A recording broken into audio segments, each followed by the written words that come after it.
You could be out playing with fireworks tonight. You could be going out for a dinner, out for a party. But instead you've decided to come here. Practice meditation, get the mind centered in a sense of the body, just sitting here, breathing in, breathing out, breathing in a way that feels good. As you breathe in, notice where do you feel the energy moving in the body. That's the breath we're talking about. And ask yourself if it feels good. If you're not sure, you can experiment with different kinds of breathing. Longer, shorter, heavier, lighter, faster, slower, deeper, more shallow. See what feels good for right now. Energizing if you're feeling tired, soothing if you're feeling frazzled, relaxing if you're feeling tense. This is called focusing on the pleasure of form, the body as you feel it from within. When we talk about meditation, we usually don't refer to the fact that this is a kind of renunciation. People don't like the word renunciation. It sounds like you're being deprived of something. But actually you're looking for your pleasure in someplace outside of sensuality. Sensuality is your fascination with thinking about sensual pleasures. You can think for hours about dinners you could make, or dinners that you have had, any of the sensual pleasures.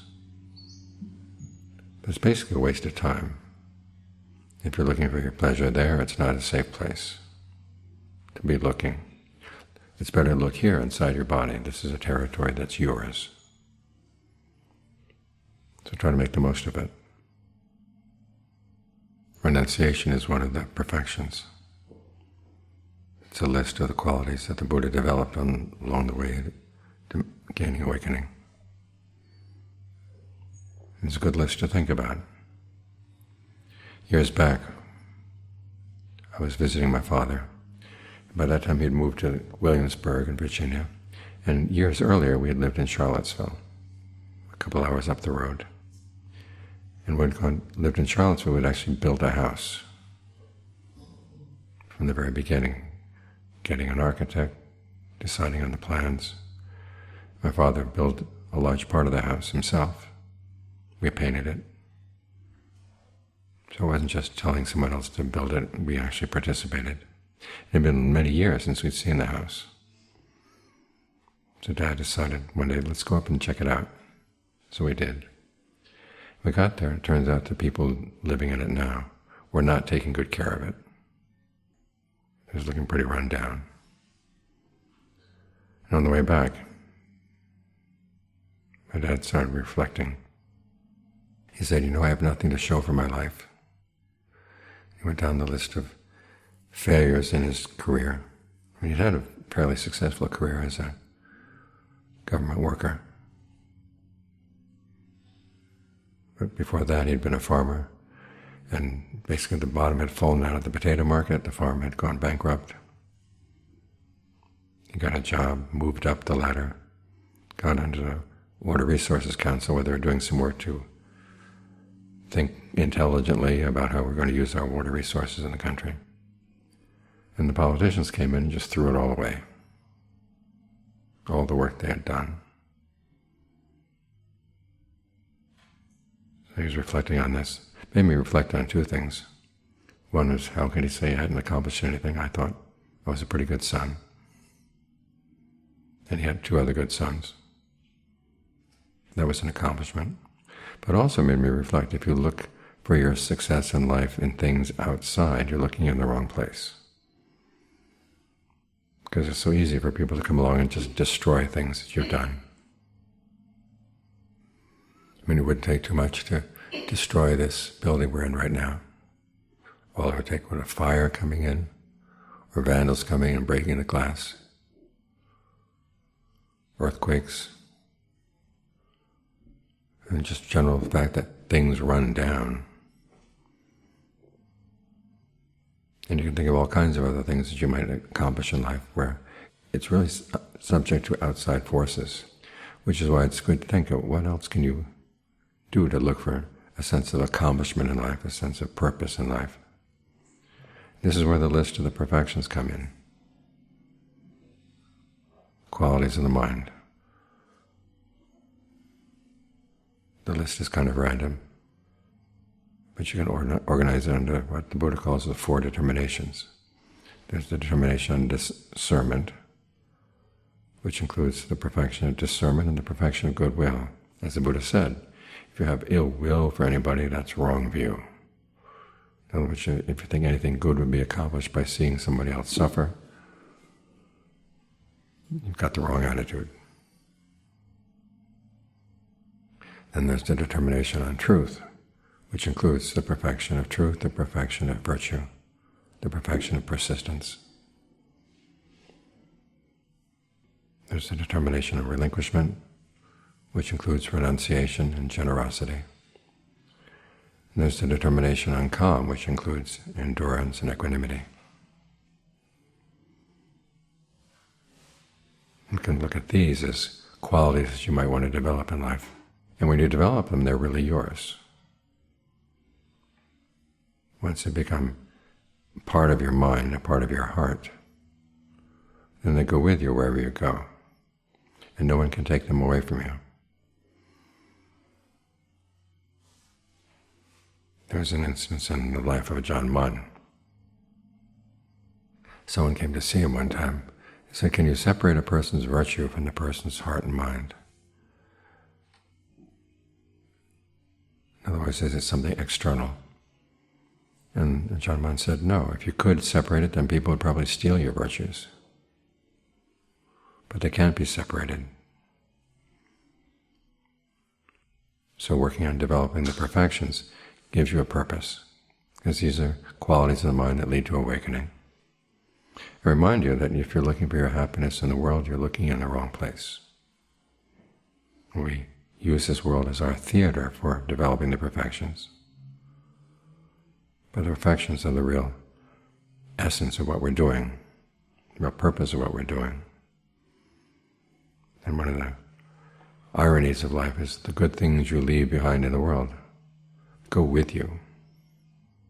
It's the things that you try to hold on to in terms of wealth, status, praise, sensual pleasures. The more you try to hold on to them, the more they get ripped from your grasp. But if you leave behind some generosity, it goes with you, and the generosity you've left behind helps other people. So as you pursue the perfections, you're not the only person who benefits. But you know for sure that your benefits are yours. And they do lead to something that goes beyond the world. Because as we chanted just now, the world is swept away. It does not endure. It comes as part of a passage in the canon. There was a young monk named Ratabala.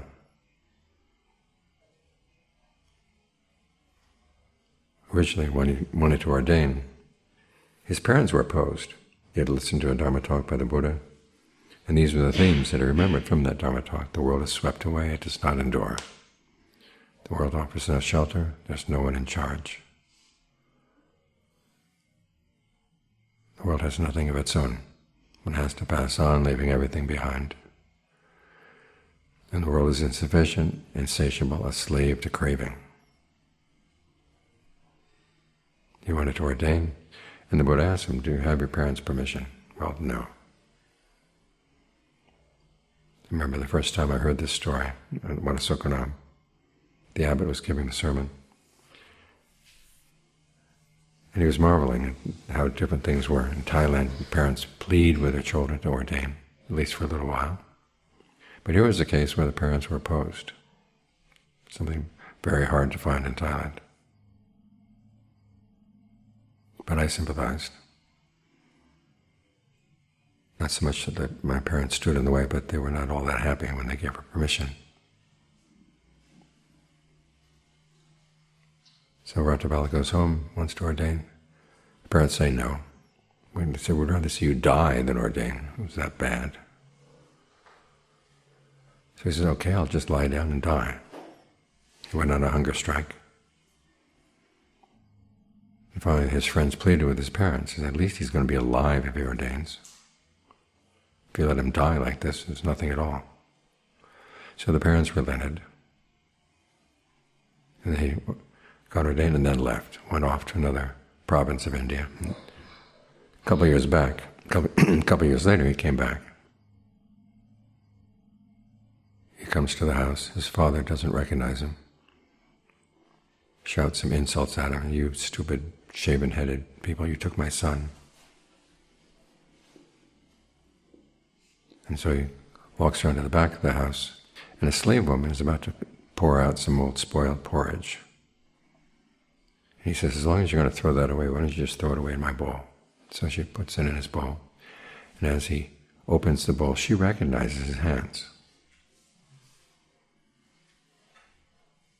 So he comes into the house, tells Radhabala's mother that your son is here. The mother's so happy, so if it's true, then you're free. So the father goes, track down where Radhabala's gone, finds him eating by the side of the road. Invites him back to the house, and the son says, I came to the house already and all I got was insults. So the father says, well, please tomorrow come for the meal. And they try to lure him back into lay life, to have his former wives dress up in the clothes that he'd like to see them in. And they have a pile of gold, a pile of silver. They reveal all this to him. He's not interested. I mean, he's already fully awakened. And so he leaves the house, goes to the pleasure ground of a king. Back in those days they would have what we would call deer parks, where things were kept a little bit wild, so the king could have some pleasure out in the wild. Word gets to the king that Radhabala's there. Now he knew Radhabala when he was still a young man. So he goes to see him and asks him, why did you ordain? As far as he could see, people would ordain because either they'd lost their relatives, lost their health, lost their wealth. And none of this was true in Radhabala's case. So Radhabala repeats those Dhamma summaries. He starts with the world is swept away.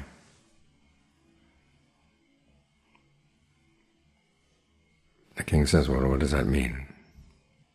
And Radhabala asks him, when you were young, were you strong? The king says, yes, I thought I had superhuman strength. I saw no one who was as nearly as strong as I was. How about now? Well, now the king was 80 years old, and as he said, sometimes I mean to put my foot in one place and it goes someplace else.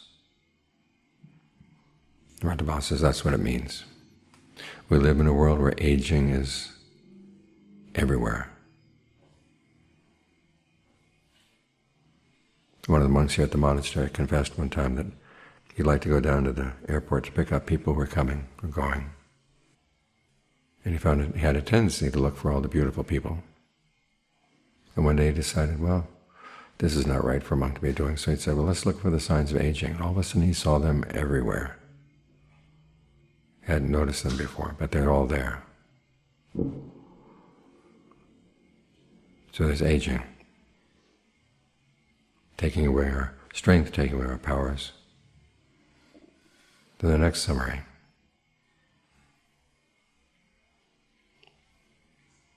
There's no one in charge.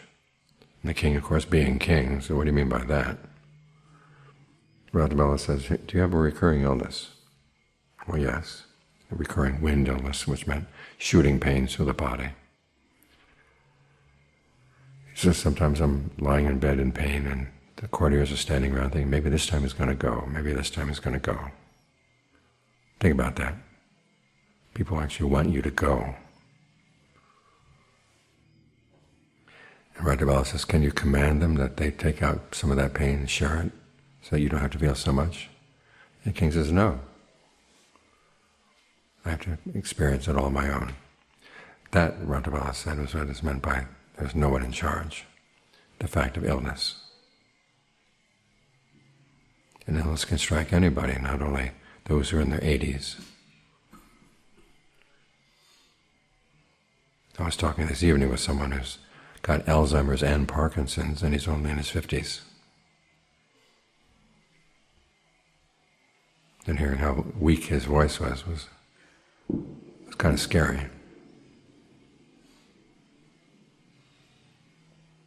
But that's the fact of life.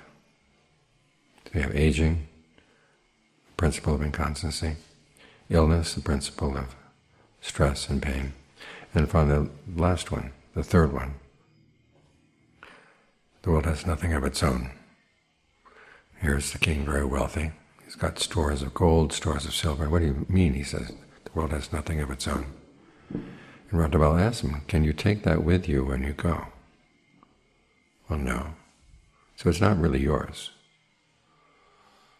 So we've had aging, illness, and now death, which is not self writ large. Sometimes we think of death in the context of rebirth as being the ideal of trying to continue being you wherever you go. But when you die, you just have to leave so many things, so many parts of you behind. Unless you develop some good karma. In other words, you develop good qualities in the mind. Then there was the last one. The world is insatiable, a slave to craving. Being a king, the king didn't want to be told that he was a slave.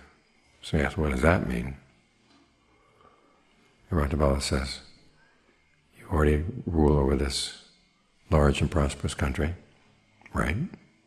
You yourself are wealthy, right?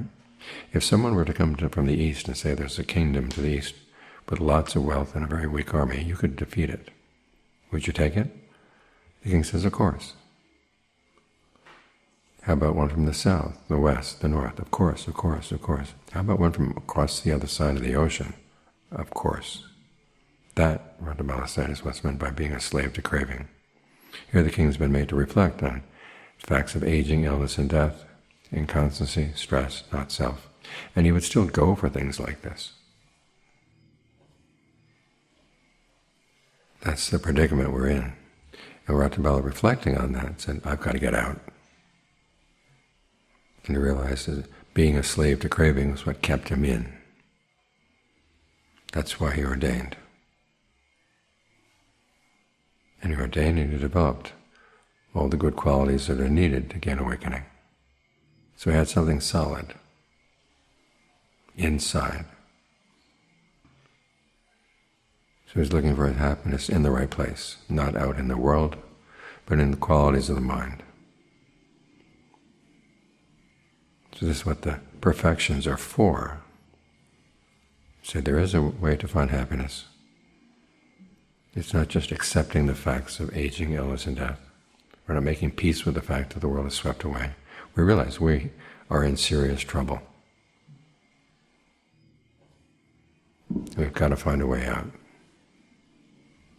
And the Buddha points to that way.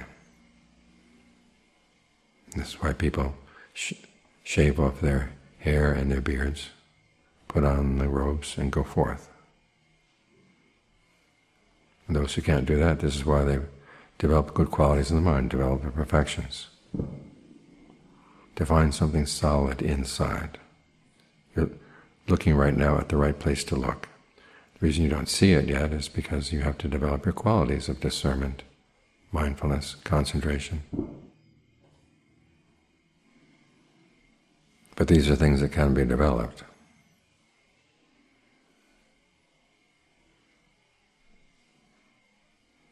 So that when the world gets swept away, you don't get swept away with it. Or things of real value within you don't get swept away. The body's going to be swept away. But as long as the mind has these qualities inside, then it's secure.